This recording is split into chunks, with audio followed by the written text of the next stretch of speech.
Good afternoon, ladies and gentlemen. Shalom, I'm David Mencer, Israeli government spokesman for the National Public Diplomacy Directorate in the Office of the Prime Minister. This is a special briefing this Tuesday, the 18th of March. It's day 529 of the October 7th war. This morning, the Prime Minister and the Defence Minister instructed the Israel Defence Forces to take strong action against the Hamas terrorist organization in the Gaza Strip. Why has Israel taken this action? For two reasons. Firstly, Hamas has rejected two concrete mediation proposals presented by the US presidential envoy, Mr. Steve Witkoff, and other mediators. Israel agreed to these mediation proposals.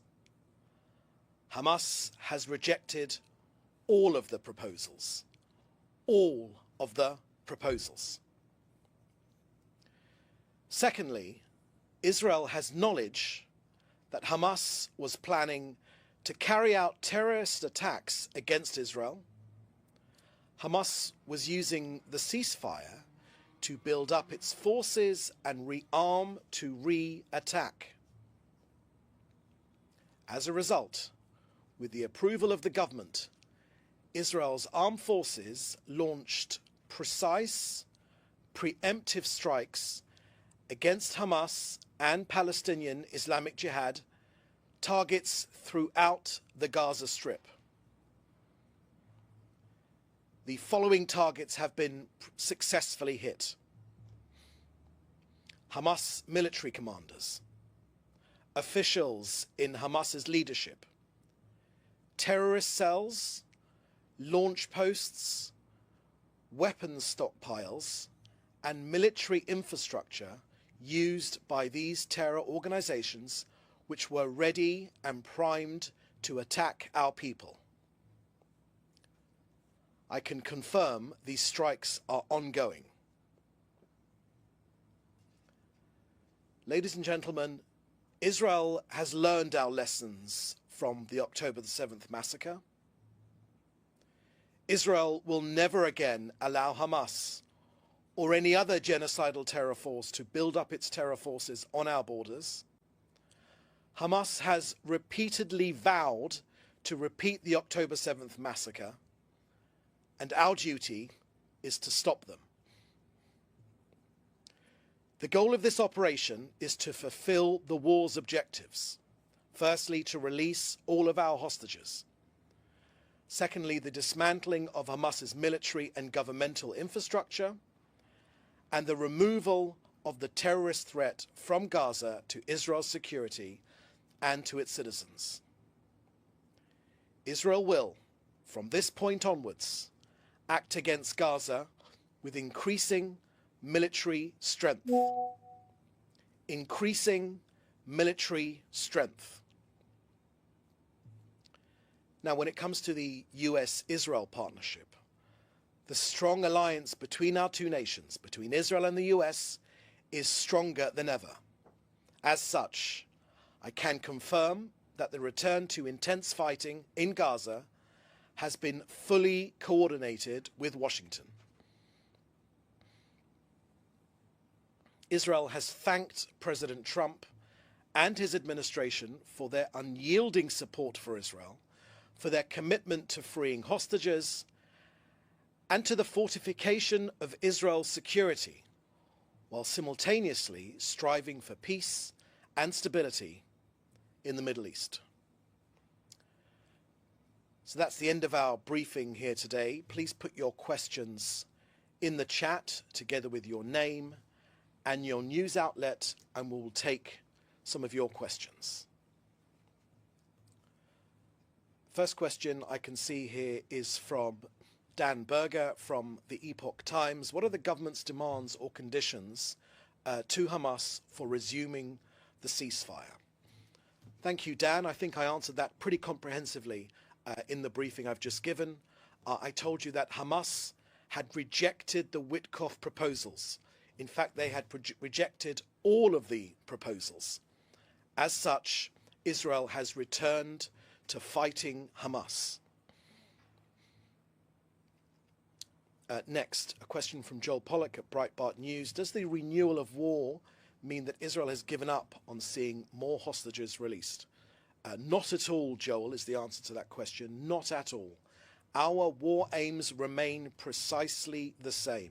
They are to get every single one of our hostages home.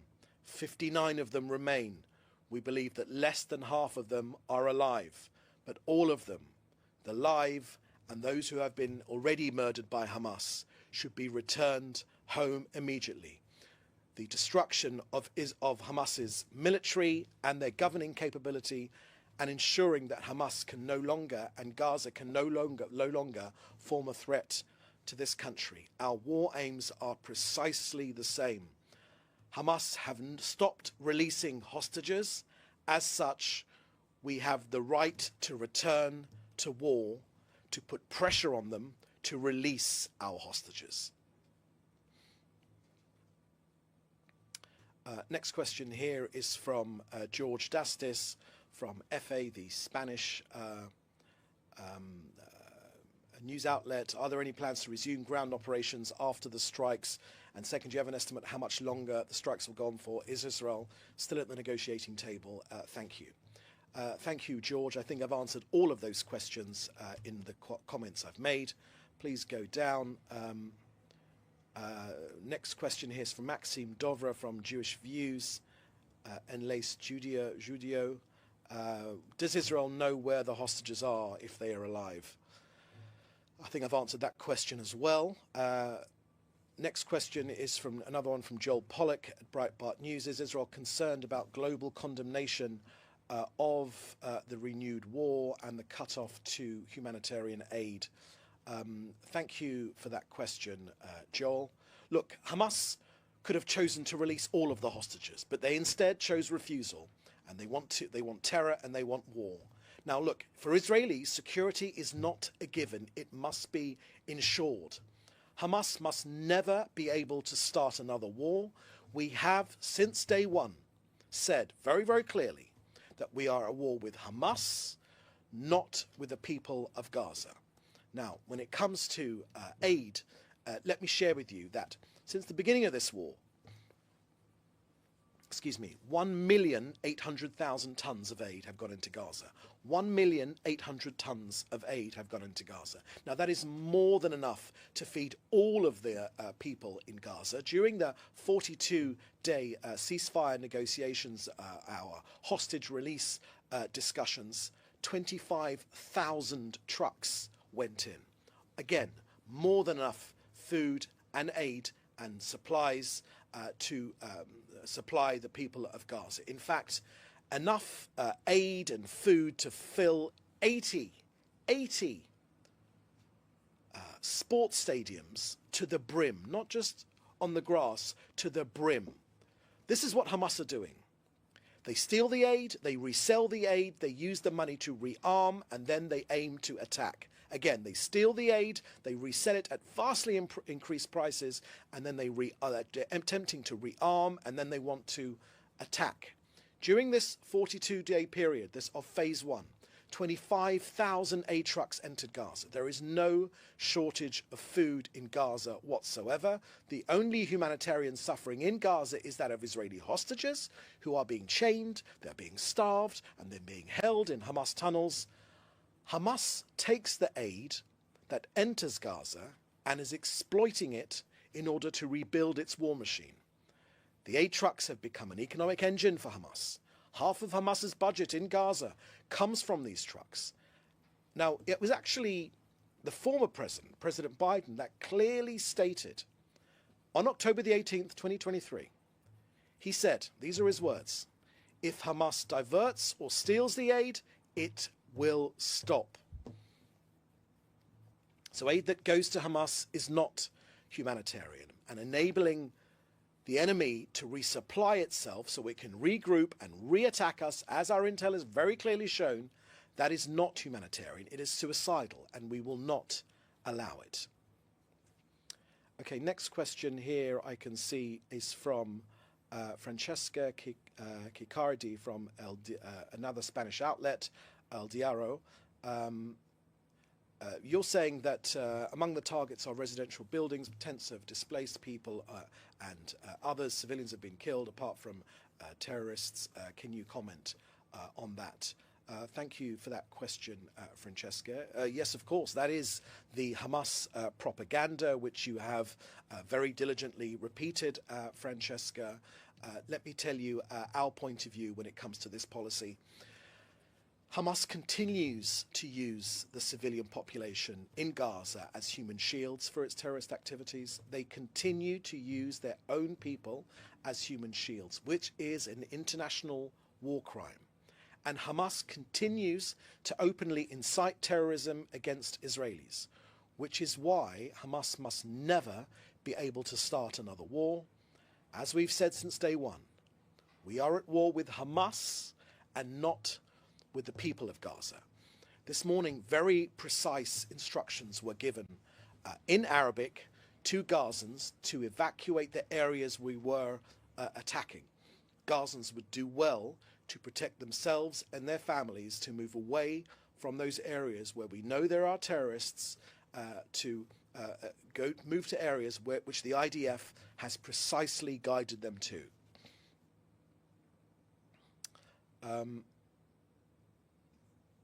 A question from Jodie Cohen at Newsmax.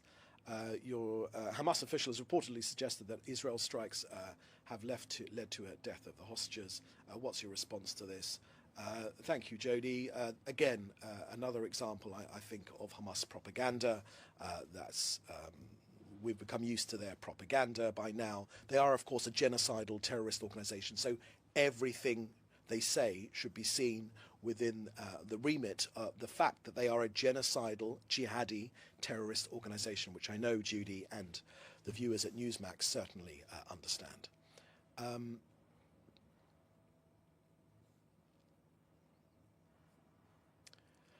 Another question here from the BBC, Amir Nader. What's your response to the Hostage and Missing Families Forum that the government has given up on hostages and is pulling out of a deal that would have brought everyone home, military pressure?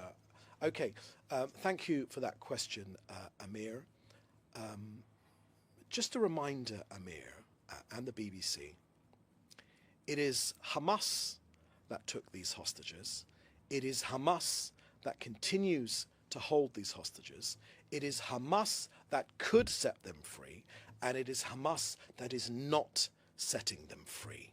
It is Hamas that has murdered our hostages. It is Hamas that has tortured our hostages. It is Hamas that has starved our hostages.